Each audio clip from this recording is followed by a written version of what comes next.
ഞായറാഴ്ച ഒരു അവധി ദിവസമായിട്ട് പാവ് ബജി തപ്പിപ്പോയ കഥയാണേ.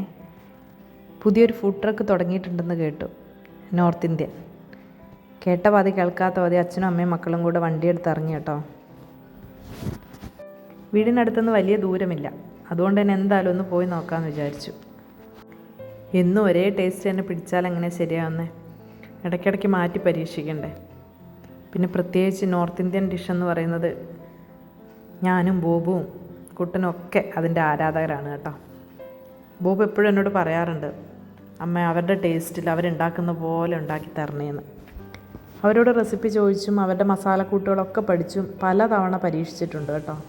പക്ഷെ അവസാനം നമ്മൾ കഴിക്കാറാകുമ്പോഴത്തേക്കും അതിനൊരു മലയാളി ടച്ച് ഉണ്ടാവാറുണ്ട്. അക്കാര്യത്തിന് ഞാൻ എപ്പോഴും പരാജയപ്പെട്ടിട്ടേ ഉള്ളൂ. അതുകൊണ്ട് തന്നെ എവിടെയെങ്കിലും നല്ല നോർത്ത് ഇന്ത്യൻ ഡിഷ് കിട്ടും എന്ന് കേട്ടാൽ പരീക്ഷിക്കാൻ വേണ്ടി പോകാറുമുണ്ട്. ഇത് പാവ് ഭാജിയുടെ ഒരു ഡിഫറെൻ്റ് ഐറ്റംസ് ഉള്ള ഒരു ഫുഡ് ട്രക്കാണ് കേട്ടോ. മസാല പാവ് ഭാജി, ബട്ടർ പാവ് ഭാജി, അങ്ങനെ ഓരോരോ തരം. നോർത്ത് ഇന്ത്യൻ ടേസ്റ്റ് ഇഷ്ടപ്പെടുന്നവരും ഇതുവരെ കഴിച്ചിട്ടില്ലാത്തവരും തീർച്ചയായിട്ടും ഒന്ന് പരീക്ഷിച്ച് നോക്കേണ്ടത് നല്ലതാണ് കേട്ടോ. വളരെ വൃത്തിയോട് കൂടിയിട്ടാണ് അവർ പ്രിപ്പയർ ചെയ്യുന്നതും സെർവ് ചെയ്യുന്നതും ഒക്കെ.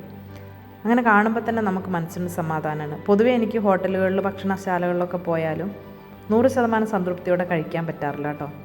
ഇവർ നല്ല വൃത്തിയായി ക്യാപ്പൊക്കെ ഇട്ട് ഗ്ലൗസൊക്കെ ഇട്ട് എല്ലാം നല്ല നീറ്റായിട്ട് ചെയ്യുന്നുണ്ട്. അത് തന്നെ കണ്ടപ്പോൾ ഒരാശ്വാസം.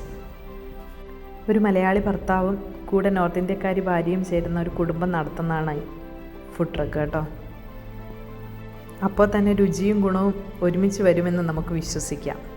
ബോബു ആദ്യം തന്നെ ചീസ് പാവ് ബജി ഓർഡർ ചെയ്തു കഴിക്കാൻ തുടങ്ങി കേട്ടോ. ബോബുവിനൊട്ടും ക്ഷമയുണ്ടായിരുന്നില്ല. ഞാനൊരു പ്ലെയിൻ മസാല പാവ് ബജിയാണ് കഴിച്ചത്. നല്ല രുചിയുണ്ടായിരുന്നു. നല്ലോണം വിശന്നിട്ടുമാണ് പോയത്. ആ ചൂട് ബണ്ണും പിന്നെ അവരുടെ ആ സബ്ജിയും അതിൽ കുറച്ച് നാരങ്ങയൊക്കെ പിഴിഞ്ഞൊഴിച്ച് അവർ തന്നെ ഉണ്ടാക്കിയ ഗാർലിക് ചട്നി ഉണ്ടായിരുന്നു, പുദീന ചട്നി ഉണ്ടായിരുന്നു, കുറച്ച് സവോള. ഇത്രയും സംഭവങ്ങളാണ് ഒരു പ്ലേറ്റിൽ. അങ്ങനെ മനസ്സും വയറും നിറഞ്ഞ് ഒരു ഭക്ഷണം കഴിച്ച പ്രതീതി. ലൊക്കേഷൻ തിരുവനന്തപുരം ജില്ലയിലെ ആക്കുളത്ത് നിന്നും ഹൈവേയിലേക്ക് പോകുന്ന വഴി നിഷിന് ശേഷമായിട്ടാണ് കേട്ടോ. ഇവിടെ ഒരു പാക്കിങ്ങും കൊടുക്കുന്നുണ്ടേ.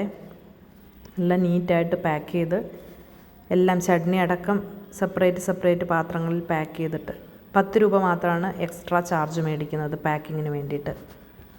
നമ്മൾ ചെന്നപ്പോൾ വലിയ തിരക്കൊന്നും ഉണ്ടായിരുന്നില്ലെങ്കിലും ചെന്ന് കഴിഞ്ഞപ്പോഴത്തേക്ക് അത്യാവശ്യം ആളുകളൊക്കെ വന്ന് മേടിക്കുന്നുണ്ടായിരുന്നു കേട്ടോ. ഏതായാലും നല്ലൊരു സ്ഥലം.